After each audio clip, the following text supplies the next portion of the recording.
امروز میخوام مسئله رو مطرح کنم که از رژیم گرفتن به مراتب مهمتر هست و اون بار روانی که رژیم روی فرد وارد میکنه.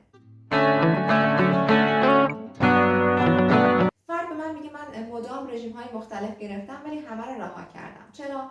چون اینکه مدام فکر بکنم در حال رژیم گرفتنم و نمیتونم اون چیزایی که دوست دارم رو میل بکنم و باید در واقع چارچوب رو رعایت بکنم، ذهن منو درگیر میکنه و اصلا اجازه نمیده که بخوام رژیم رو تا انتها پیش ببرم.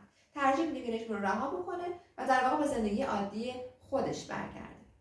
اولین نکته‌ای که من به مراجعه کننده ها میگم و بسیار بسیار مهم هست اینه: وقتی که تصمیم گرفتین رژیم بگیرید، حالا چه اضافه وزن چه کاهش وزن، به هیچ فردی به جز حالا اون افراد خانواده‌تون که ناشران در جریان قرار میگیرن، به هیچ فردی اطلاع ندید که شما دارین رژیم کاهش وزن میگیرید.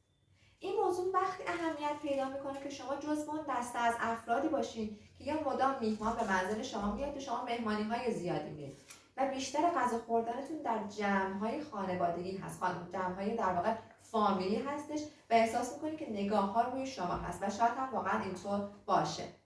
خیلی خیلی مهمه که دقت بکنید. به هیچ عنوان گرسنه از سر سفره بلند نشید. چون شما وزنتون بیشتر هست، طبیعتاً باید غذای بیشتری بخورید نسبت به سایر افراد، حتی اگر که بخواید وزن کم بکنید. و این به این معنا نیست که شما فرد پرخوری هستید.